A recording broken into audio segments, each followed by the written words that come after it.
Hi, I'm Lauren, and today I have the opportunity to show you in detail one of our design gems, the all-new Superb.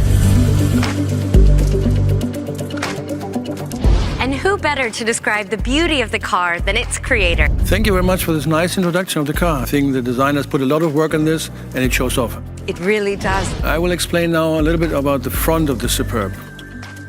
First of all, you see these two lines here. This is what we call the inverse power dome. And then it creates also this kind of line, this dip into the grille.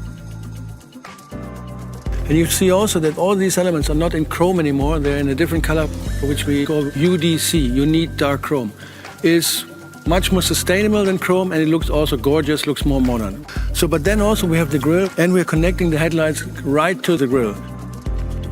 So we have a strong brand and product identity on the car. What makes the brand identity is that we always be symmetrical, yeah? And we're also showing a lot of width, yeah? Spaces. That's why we pull the dashboard in the doors like this.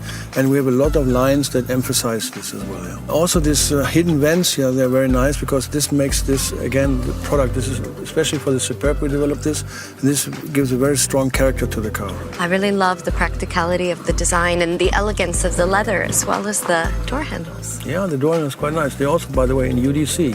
Just like the front of the car. Right. Okay, well, talking about this door handle, the door handle is on this very important line that you see here, this crease line that runs from the front headlight to the rear light. It is everything connecting the car with the other door handle. It makes a nice line and gives the car really length. This is also what we want to approach with this car. Length is also space again, yeah? But what I really like, Lauren, is this flow line, as we call this. It's the A-post, starts from here, over the roof line, and then goes into the C-post and all the way back to the trunk. Yeah? And this is a very distinctive line because this makes the car very dynamic and very elegant. Yeah? I love the beautiful details that you use to push the design of all of the cars further. So when you look at this taillight, Lauren, you see that we have also pretty much put these details in. This segmentation is very nice.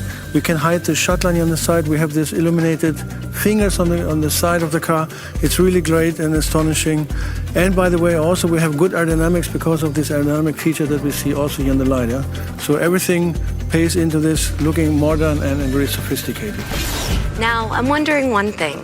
How much of a design challenge was it to turn a beautifully balanced limousine silhouette into a practical combi? The only thing that we have to take over for the limo was the taillights, and I think we managed very well to integrate this there. The combi, it's more elegant, it's a bit more sporty, but also on the same time it's very practical with the rear, with the low loading height and the width. I think this is a typical Skoda, and also it carried also the nice element like the Skoda lettering in UDC there. I think it's a great looking car also from the rear. The combi is a very nice brother of the limo. Okay, Oliver, now I've got a personal question for you. Which of the two is your favorite?